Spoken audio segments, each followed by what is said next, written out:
நீங்கள் மிளகா பொடியை தூக்கி போட்டு தானே நீ வந்து வெட்டின, அவன்கிட்ட ஒரு 60 கொடுத்து நேருக்கு நேரம் வெட்டிக்கிற வேண்டியதானே அப்படின்ற மாதிரி ஒரு வன்முறையை தூண்டக்கூடிய வகையில்.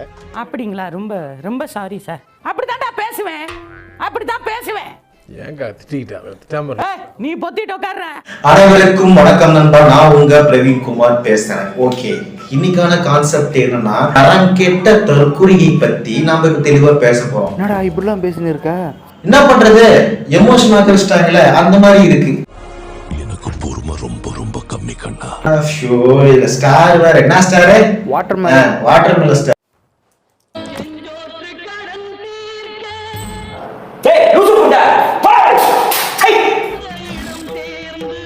தம்பி அழுகுனோட அவன் அழுது கட்டுறான்.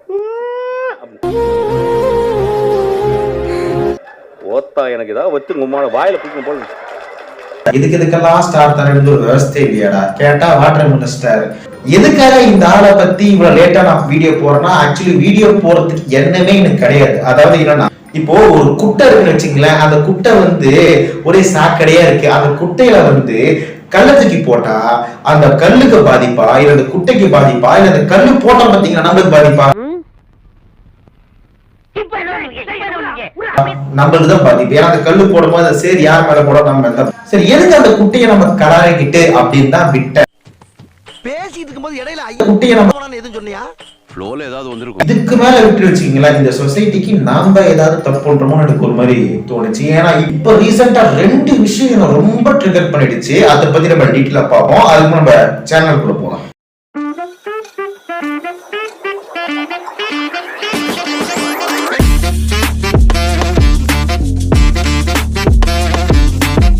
திவாகர்னு ஒருத்தர், அவரு திவாகர் சொல்றபடி யாருக்கும் தெரியாது. வாட்டர்மெலன் ஸ்டார் சொன்னா எல்லாருக்கும் தெரியும். இந்த வாட்டர்மெலன் ஸ்டார் இந்த ஆளுக்கு எப்படி பேர் வந்துச்சு? மரியாதை தர தரலப்பா. இந்த வாட்டர்மெலன் ஸ்டார் இந்த ஆளுக்கு எப்படி பேர் வச்சுச்சுன்னா, நம்ம சூர்யா சார் அவர்கள் கஜினி படம் நடிச்சாங்க பாத்தீங்கன்னா, அந்த கஜினி படத்தை ஒரு சிமிலர் பண்ணுவாரு. அதாவது தர்பூசணி வச்சுட்டு ஒரு மாதிரி சிமிலர் மாதிரி பண்ணுவாரு. அது சூப்பரா இருந்தது, சூப்பர் கியூட்டா இருக்கும். இப்ப வந்து இந்த இன்ஸ்டாகிராம்ல வந்து இந்த ஆள் வந்து இந்த வாட்டர்மெலனை வச்சு சூர்யா மேல நான் பண்றேன் அப்படின்னு சொல்லி வீடியோ போட்டாப்ல. அந்த வீடியோ ஃபேமஸ் ஆகி போய் வாட்டர்மெலன் ஸ்டார் சொல்றது எல்லாரும் உங்களுக்கு தெரிஞ்ச. ஒரு கட்டத்துல இந்த ஆளுக்கு வந்து ஆதரவு பொங்க, ஒரு கட்டத்துல இந்த ஆளுக்கு வந்து எதிர்ப்பு பொங்க. நான் கூட தான் ப்ரோ பண்ணுவேன். அவர் பாட்டுன்னு ஓரமா ஏதோ ரீல்ஸை போட்டுன்னு அவர் பாட்டு போயிடுவாரு. வாட்டர்மெலன் சார் அவன்லாம் பேசாதீங்க தயவுசெய்து. இதுவும் ஒரு பப்ளிசிட்டி ஆகி இந்த ட்ரெண்ட் ஆயிட்டாப்ல. எங்க போனாலும் தர்பூசணி திடீர்னு போயிடுது. இருங்க சார், அதுக்கு முன்னாடி என்னோட சிக்னேச்சர்ஸ் இப்ப போட்டுக்கிறேன் எல்லாருக்கும். இத வச்சு நம்மள கொஞ்சம் காசு பார்க்கலாம் சொல்லிட்டு சில யூடியூபர்ஸ் இந்த ஆளை போட்டு வந்து இன்டர்வியூலாம் கொடுத்தாங்க. நம்ம எல்லாம் ட்ரோலை பார்த்து பயப்படுவோம், ஆனா ட்ரோலே இவரை பார்த்து பயப்படும். அப்படிப்பட்ட ஒரு கெஸ்ட் தான் இன்னைக்கு வந்திருக்கிறாரு. ஓஹோ, யாரு? யாரா? இங்க பாரு யார் வந்திருக்குதுன்னு. மிஸ்டர் திவாகர். அன்னையோட ஒரு தட்டு தட்டி அப்படின்னு நீ விரட்டி இருந்தீங்கன்னா இன்னைக்குவே இந்த மாதிரி வளர்ந்து நின்றுப்பானா? நான் வந்து வாட்டர்மெலன் வச்சு என்னதான் போட்டாலும், நான் பிசியோதெரபிஸ்ட், சில ஆக்டர்ஸ்ல வந்து பிசியோதெரபிலாம் பண்ணி காட்டுற மாதிரி இன்ஸ்டாகிராம்லாம் ஃபேமஸா போயிட்டு இருந்தது. ஓகே, நல்லதுதான் பண்ணிருப்பாங்க சொல்லி சில ஆதரவும் இந்த ஆளுக்கு தெரிவிச்சாங்க. ஒரு கட்டத்துக்கு மேல என்ன ஆச்சுன்னா, இங்கதாங்க எனக்கு எரிச்சல் தாங்க முடியல. அதாவது ஒரு அடிமட்டத்திலிருந்து ஸ்டெப் பை ஸ்டெப்பா உசுர கொடுத்த ஆக்டிங் திறமையெல்லாம் வந்து யூடியூப்ல அப்லோட் பண்ணி கொஞ்சம் கொஞ்சமா மேல வந்து அப்புறம் சில்வர் பட்டன், அப்புறம் கோல்டு பட்டன், அப்புறமா சினிமால அவங்களுக்கு சான்ஸ் சில பேர் கிடைக்கும், சில பேர் கிடைக்காது.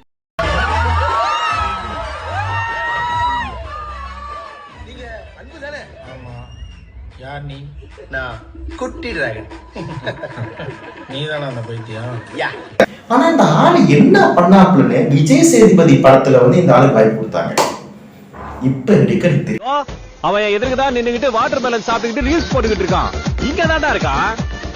விஜய் சேதுபதி சார் கொடுத்தாரு, டைரக்டர் வாய்ப்பு கொடுத்தாரு, அது நம்மளுக்கு தெரியல. ஆனா எத்தனையோ பேரு வாய்ப்புக்காக ஏங்கி இருக்கிறாங்க, அவங்களுக்கு வாய்ப்பு கிடைக்கல. என்ன கேக்குது கதை ஒண்ணுமே எனக்கு புரியல. இவர் முதல்ல தொட்டாலையா தெரியுமா? நம்ம சூர்யா அவர்கள். சூரி ரோட்ல டிஃபன் பாய் சோறு இல்ல வீட்ல 10 நடி பயிற்சி பண்ணி வந்துரு. நீ எப்படி சொல்லுவீங்க இன்ட்ரோல சூரி நச்ச கேரக்டர்லாம் நான் பண்ண முடியாது. நாங்க வந்து இப்ப நான் என்ன உட சொல்றது? சூரி யாரு? சூரி என்ன லெவல்ல இருக்காரு? அப்பா சாமி வந்திருந்தாரு. அவங்களுக்கு முன்னாடியே நாங்களும் நடிப்பு திறமையில கட்ட. இது 2024 முன்னாடி எதனா ஒரு படம் காட்டு. 2024 முன்னாடி ஒரு படம் இப்ப காட்டு. நான் வெயிட் பண்றேன். 1 hour 2 hour வெயிட் பண்றேன். ஐயோ படுத்துட்டாரையா, படுத்துட்டாரே. அதாவது சூர்யா அவர்கள் படிக்கல, இவர் படிச்சிருக்காரா, என்ன அவரோட கம்பேரிசன் பண்ணாதீங்க. நான் கலைத்துறையில வந்து சாதிக்க வந்திருக்கிறேன், நான் நடிப்பின் அரக்கன். தமிழ வாயில ஏதாவது நல்ல வழி வந்துட போகுதுன்னு பயமா இருக்கு, கண்ட்ரோல் பண்ணுங்கிறேன், என்னால முடியல. அண்ணே கொந்தளிச்சாதீங்க அண்ணே, பொறுமையா கடப்பிடிங்க. அதாவது என்னன்னா, ஒருத்த அடிபட்டு மிதிப்பட்டு கொஞ்சம் சீன்ல நடிச்சு அப்புறமா ஒரு கேரக்டர் கிடைச்சு அந்த கேரக்டர் மூலமா மக்கள் கிட்ட தன்னை நிரூபிச்சு அதுக்கப்புறம் காமெடியன் ஆகி இப்போ கதாநாயகனா வந்து நடிக்க ஆரம்பிச்சிருக்காரு நம்ம சூர்யா அவருக்கு.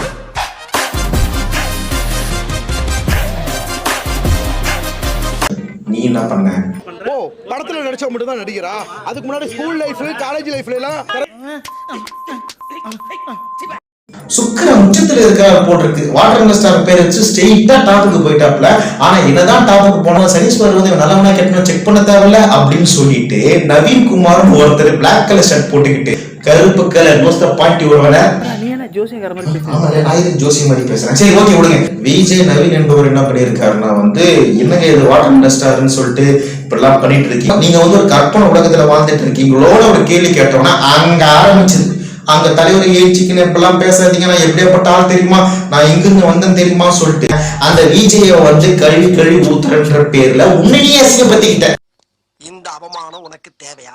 ஒரு பக்கவாதத்துல வந்திருக்கவங்க அவங்க எவ்வளவு கஷ்டப்படுவாங்க, நடக்குது கஷ்டப்படுவாங்க, சாப்பிட்டு கஷ்டப்படுவாங்க, கொஞ்சமா அவங்க வந்து மீட்டு கொண்டு வரணும்னு சொல்லி பிசியோதெரபிஸ்ட் எவ்வளவோ கஷ்டப்படுவாங்க. ஆனா நீ அசால்ட்டா என்னன்னு போட்ட? அவங்க பண்ண பாவத்துக்கு இறைவன் மேல இருக்காரு, பண்ண தக்க கூலி கிடைக்கும். கூடிய விரைவில் வாதத்தால பக்கவாதத்துல படுத்தபடியாகி எந்த கையில கழுவுறாரோ அந்த கையில சாப்பிடுற நிலைமை அந்த நவீனுக்கு வரும். அந்த நிலைமை வர்றப்ப பண்ண பாவங்களை நவீன் கண்ணு முன்னாடி வந்து இதெல்லாம் ஒரு பிசியோதெரபிஸ்டா அப்படின்னு நான் கேட்கிறேன். இன்னொரு மருத்துவர் கேட்க உன்னை கூப்பிட்டு செல்லம் கொஞ்சாம கரெக்டா 4 கேள்வி கேட்டுட்டு அவங்களுக்கு எல்லாம் பக்கவாதம் வந்துடணும். அதுல என்ன சொல்ற, அவங்க எல்லாம் வந்து பாவம் பண்ணவங்களுக்கு பக்கவாதம் வரணுமா? ஒரு பிசியோதெரபிஸ்ட் எவனாவது இந்த மாதிரி பேசுவானா? அம்மா நான் ஏன் கேட்க கூடாது? நானும் கேட்பேன். எப்படி இதெல்லாம் பேசலாம்? நீ ஒரு மனுஷனா விடு, நீ ஏன்னா ஒரு டாக்டரா, நீ ஏன்னா ஒரு பிசியோதெரபிஸ்டா? இந்த மாதிரி ஆளால தான் எங்களுக்கும் கேட்ட பேரு. இந்த பைரவன் ரங்கராஜன் எங்களையும் சேர்த்து திட்டுறாங்க, எங்களோட தொழிலே வந்து வேற மாதிரி பேசுறாங்கன்னு அந்த டாக்டர் வந்து வருத்தோட பேசுறாப்புல. ஆமா அந்த பைரவன் ரங்கராஜன் அப்படின்னா பேசினாரு. என்னடா டாக்டர் நீயே சொல்ற பிசியோதெரபிஸ்ட்னு? உடம்பு பிடிச்சு விடுறவன், மசாஜ் பண்றவன் பேர் தான் பிசியோதெரபிஸ்ட். பிசியோதெரபிஸ்டுக்கே அவமானம், அசிங்கம். கடவுளே, இந்த ஆளுக்கு ஒரு வேலை இல்ல, இந்த ஆளுக்கு ஒரு வேலை இல்ல. சரி இதெல்லாம் போதாதுன்னு நம்ம ஆர்ஜே பாலாஜி அவர்கள் நம்ம சூர்யா வச்சு கருப்பன் படம் எடுத்தாரு பாத்தீங்கன்னா, அதுல ட்ரைலர் கூட வந்து வாட்டர் வச்சு நம்ம சூர்யா அவர்கள் வந்து அவர் கஜினி படத்துல பண்ண அந்த செமினாரை அவர் யூஸ் பண்ணிருப்பாரு. இவரு டப்புன்னு புண்ணி வந்துட்டாப்புல, என்னோட சீனை சூர்யா அவர்கள் காப்பி பண்ணிருக்காரு. ஒரு பெரிய ஸ்டார் சூர்யா சாரும் ஒரு பெரிய ஸ்டாரு. அவர் படத்துக்கே வந்து பாத்தீங்கன்னா நம்ம பண்ண அந்த வாட்டர்மெலன் சீன் தான் வந்து ஒரு பெரிய ஒரு பக்கபலமா இருக்கு. ஒரு பெரிய படம் ப்ரொமோஷனுக்கு கூட வாட்டர்மெலன் ஸ்டார் நடிப்பு அரக்கன் டாக்டர் டி திவாகரோட சீன் வந்து தேவைப்படுது. நீங்க நல்லா பாருங்களே, கிட்ட சூர்யா சார் போட்டாவும் என் போட்டாவும் போட்டு பயங்கரமா ஸ்பெட் ஆகிட்டு இருக்கு. ஆக்சுவலா அந்த சீன் வந்து வாட்டர்மெலன் ஸ்டார் அப்படின்னு ஒரு ஸ்டாரையே தமிழ்நாட்டுக்கு உருவாக்கி கொடுத்திருக்கு. ஏன் சீன் நீ ஃபுல்லா வந்து பாத்தீங்கன்னா சூர்யா சார் போட்டாவும் என் போட்டாவும் தான் ஸ்பெட் ஆகிட்டு இருக்கு. இதுதான் power of the watermelon star. யோ அவரோட சீனை தான் நீ எடுத்து காப்பி பண்ணிட்டானே. இந்த அந்த விஜய் அவர்கள் சொன்னது பாத்தீங்கன்னா, நீங்க ஒரு கற்பனை உலகத்துல வாழ்ந்துட்டு இருக்கீங்கன்னு எனக்கு இப்பதான் புரியுது. கரெக்டாதான் சொல்லி இது போல சூர்யாவும் நான் குறைச்சது கிடையாது. ஓ அப்போ சூரி, இப்போ சூர்யா, அடுத்தது யாரு? சூப்பர் ஸ்டாரா? தளபதி. ஓ இளைய தளபதியா? அடி சும்மா சொன்னடா. சரி ஓகே கூட்டம். இப்போ வடிவேல் ஒரு கேரக்டர், அதாவது கல்யாணமே அவருக்கு ஆகாது, ஊரா போயிட்டு பொண்ணு தேடிட்டே போகும். அதே மாதிரி திவாகர் அவர்கள் வந்து அதாவது வாட்டர்மெலன் ஸ்டார்னே வச்சுப்போமே, அவர் வந்து இந்த நீ என்ன ஷோ மாதிரி தமிழா ஷோ நினைக்கிறேன். ஓகே அது கலைஞர் டிவில இருக்கு. அங்க போயிட்டு எனக்கு பொண்ணே கிடைக்கல, இங்க யாராச்சும் கிளம்புறதுக்கு நான் தயாரா இருக்கேன், யாராச்சும் பொண்ணு கொடுக்க நீங்க தயாரா இருக்கீங்க அப்படின்னு கேட்கும் பொழுது பொண்ணு கிடைக்காம இருக்கு சார். 30 வயசு தாண்டிருச்சு. சோ எப்ப பொண்ணு கிடைக்குன்னு இத்தனை பேர் இருக்காங்க, கேட்டு சொல்லுங்க சார். நான் சொல்றேன், அது அவங்க சொல்ல நான் சொல்றேன், உனக்கு பொண்ணே கிடைக்காது. என்னடா இப்படிலாம் பேசுற? இல்லடா அவர் மைண்ட் செட் எப்படின்னு தெரியல போல் இருக்கு. ஏன் தெரியுமா, ரொம்ப நாள் ஆச்சு இந்த வீடியோ கூட கிடைக்குமா தெரியல, நான் தேடி கண்டுபிடிச்சு போடுறேன். பொண்ணுங்க நம்மளுங்க தானே, பொண்ணுங்க லவ் பண்ண பொண்ணுண்ணே, அவங்க வேற காலடியா. அதெல்லாம் சரிசமா வச்சு பேசுன பிறகு என்ன செருப்பால் அடிக்கணும். நான்லாம் உன்ன மாதிரி இருக்க மாட்டேன். எனக்கு சாதி சண்டை தானே பெருசு, மானம் தாண்டா பெருசு.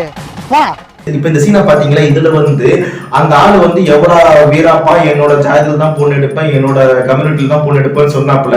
சரி, இந்த சீன் அடுத்த சீன் சொல்றேன்.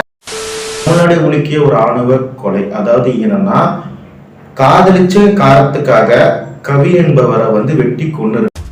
நெல்லையில் ஐடி ஊழியர் கவின் கொல்லப்பட்ட வழக்கில் கைதான சுர்ஜித் நீதிமன்றத்தில் ஆஜரான நிலையில் கேமரா முன்பு முகத்தை மூடி அழுதபடியும் பின்பு கம்பீரமான தொனியில் நடந்து சென்றதும் வீடியோவில் பதிவாகியுள்ளது. பாளையங்கோட்டை மத்திய சிறையில் அடைக்கப்பட்டுள்ள சுர்ஜித் மற்றும் அவரது தந்தை சிபிசிஐடி நீதிமன்றத்தில் விசாரணைக்கு ஆஜராகி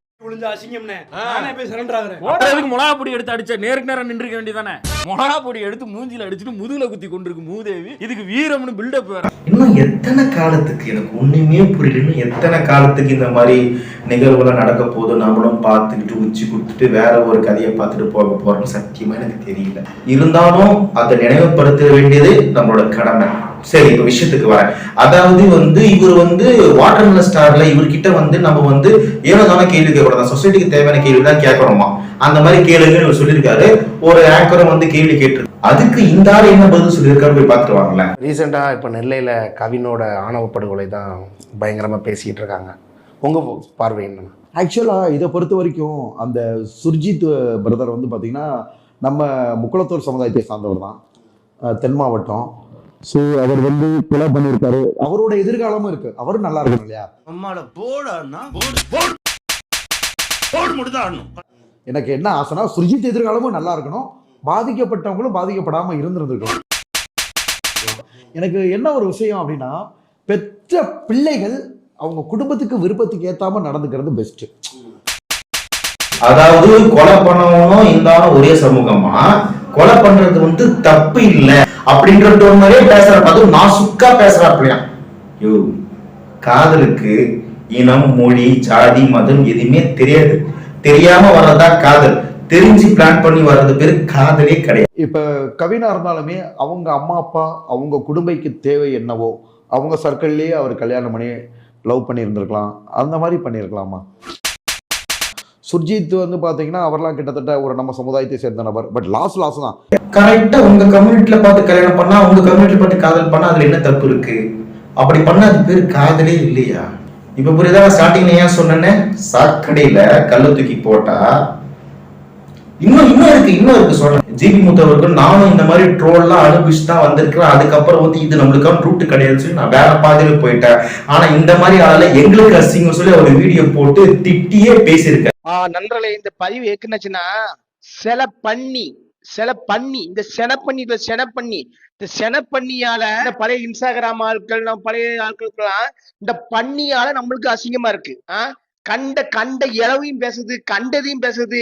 நான் தான் நடிப்பறக்க மயிர அறக்கங்க. இப்ப அந்த விஷயம் வந்து ஆங்கர் வந்து கேட்டிருக்காங்க, இந்த மாதிரி ஜிபி முத்தவர்கள் பேசியிருக்காங்களே, உங்களுக்கு கருத்து என்னன்னு கேட்கும் போது நீங்க என்ன சொல்லியிருக்கணும்? உன் ஸ்டைல இல்லம்மா எனக்கு பேச விருப்பலாம் அப்படி சொல்லியிருக்கணும். இல்லைன்னா உனக்கான கருத்து என்ன தோணுதோ அதை பேசியிருக்கணும். ஆனா நீ என்ன பேசின? ஜிபி முத்தவர்களை பத்தி பேச அவர் பேசியிருக்காருல.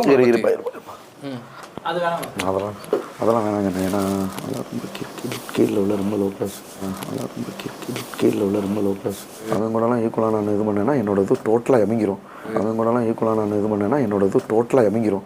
மைக் வந்து ரெக்கார்ட் ஆயிருக்கு. அதை வந்து அந்த யூடியூபர் வந்து அப்படியே போட்டிருக்காப்புல. உண்மையிலே அந்த யூடியூபர் வந்து பாராட்டு நம்ம தெரிவிச்சுக்கணும். ஏன்னா அவர் போட்டனால தான் மண்டிக்குள்ள மூளை இல்ல சாக்கடை இருக்குன்னு நம்மளால தெரிஞ்சுக்க முடிஞ்சது. அது என்ன பார்த்துட்டு வரீங்களா? போடுப்பா. இல்லைக்கண்ணா, அதுக்கு கூட அவங்க தகுதி இல்லாதவங்க. ஓப்பனாக அசிங்கமாக பேசுகிறாங்க. லோ கேஸ்ட்டு அவங்களெல்லாம் போய் நான் லோ கேஸ்ட்டு ஆளெல்லாம் பேச்செல்லாம் பேசாதீங்க. அந்த நீயார கோமடியில வந்து வீடியோ அப்புறமா போறோம்னு சொன்னலாம், அந்த வீடியோ ப்ளே பண்ணி போய் பார்த்துருவாங்க. வணக்கம். கல்யாண காலையில நம்ம அடுத்ததாக பார்க்க போற மணமகன் முருகேசன். முருகேசனோட குடும்பத்துல இருந்து யாரும் வரல, தந்தையார் வந்திருக்காரு. அவர்கிட்ட கேட்போம். முருகேசன், இதுல உங்களோட கம்யூனிட்டியை நீங்க மென்ஷன் பண்ணல. ஏன்னா நாங்க ஒரு கேஸ்ட்டுக்கும் ஒரு வெப்சைட் வச்சு நல்லா சம்பாரிச்சுக்கிட்டு இருக்கோம். அது நல்லா சொல்லலாமே. இல்ல கூச்சப்படாதீங்க முருகேசன். இப்ப இது ஃபேஷன் வேற. இதுதான் நான் சாதி மதம் எதுவுமே பார்க்கறது இல்லையா, எதுவுமே பார்க்கறது இல்லை. நான் சமுதாயத்துல ஒரு கொள்கையோட வாழ்ந்துகிட்டு இருக்கேன். முருகேசன், எங்க மூஞ்சிலே துப்பிட்டீங்க முருகேசன். கிட்ட சொல்றதுக்கு என்ன, சொல்லுங்க 47 வயசாகி இன்னும் ஆம்பளை நாட்டுக்கட்டையா வாழ்ந்துகிட்டு இருக்கேன். முருகேசன் உங்க வயது 42 தானே? இதுல படிச்சிருக்கியா? எப்படியாவது எனக்கு ஒரு மனப்பெண் தேடி கொடுங்கயா. வாட்டர்மெலன் ஸ்டாருக்கு ஒண்ணு கிடைக்குமா கிடைக்காதா? கண்டிப்பா திருமணம் ஆகாது சார். ஏன் அப்படின்னு சொல்றேன்? உனக்கு மட்டும் இல்லடா, உன் மூஞ்ச பார்த்து சொல்றேன். உன் ஏரியால இருக்க எவனுக்குமே கல்யாணம் நடக்காது. இப்ப புரியுதா நான் ஏன் அப்படி சொன்னேன்னு? எப்படி அதே மைண்ட் செட் ஒரு நாள் புரியும். உண்மையில உசுர கொடுத்து ஆக்டிங்க வெளியே கொண்டு வந்து அதை நடிச்சு யூடியூப்ல அப்லோட் பண்ணி எவ்வளவோ யூடியூபர்ஸ் இருக்கிறாங்க, அவங்களுக்குலாம் போய் சப்போர்ட் பண்ணுங்கப்பா. இந்த மாதிரி ஆளுங்களெல்லாம் தூக்கி விட்டு அட்வைஸ் பண்றேன்னு நினைக்க வேண்டாம். சொல்லணும்னு தோணுச்சு, பிடிச்சிருந்தா எடுத்துக்கங்க, இல்லைன்னா ஃப்ரீயா விட்டுருங்க. சரி, அந்த வீடியோல வந்து நான் பேசின கருத்து சரிப்பட்ட கீழே கமெண்ட் பாக்ஸ் சொல்லுங்க. இல்ல நீ பேசுன தப்பு அப்படின்னு சொன்னாலும் கீழே கமெண்ட் பாக்ஸ் சொல்லுங்க, நான் பார்த்து தெரிஞ்சுக்கிறேன். ஆனா கீழே கமெண்ட் பாக்ஸ்ல கமெண்ட் பண்றது மட்டும் மறந்துடாதீங்க. ஏன்னா நீ கமெண்ட் பண்ணாதான் என்ன தப்பு பண்ணிருக்கேன்னு நான் தெரிஞ்சுக்க முடியும், என்ன சரி பண்ணிருக்கேன்னு தெரிஞ்சுக்க முடியும். ஓகே, நம்ம ஃபர்ஸ்ட் சொன்னா டேலண்டாக நிறைய பேர் இருக்காங்க, முயற்சி பண்ணிட்டு இருக்கிறாங்க. அவங்களுக்கு கை கொடுப்போம், அவங்கள வந்து தூக்கி விடுவோம். இந்த மாதிரி ஆளுங்களை தூக்கி விடுறதுனால 10 பைசாக்கு பிரயோஜனம் இல்லை. ஓகே, நம்ம இந்த வீடியோ உங்களுக்கு பிடிச்சிருந்தா காலர்ஸ் கைஸ் லைக் பண்ணுங்க, ஷேர் பண்ணுங்க, கமெண்ட் பண்ணுங்க, மறக்காம சப்ஸ்கிரைப் பண்ணுங்க, பக்கத்துல இருக்க பெல் ஐகானை பிரஸ் பண்ணுங்க. குறிப்பா சப்ஸ்கிரைப் பண்ணிட்டு லைக் பட்டனை பிரஸ் பண்ணுங்க. லைக் பட்டனை பிரஸ் பண்ணா தான் இந்த வீடியோ நாளை பார்க்கும்போது நம்ம சேனல் கொஞ்சம் கொஞ்சமா வளரும். உங்களுடைய உங்கள் பிரவீன் குமார்.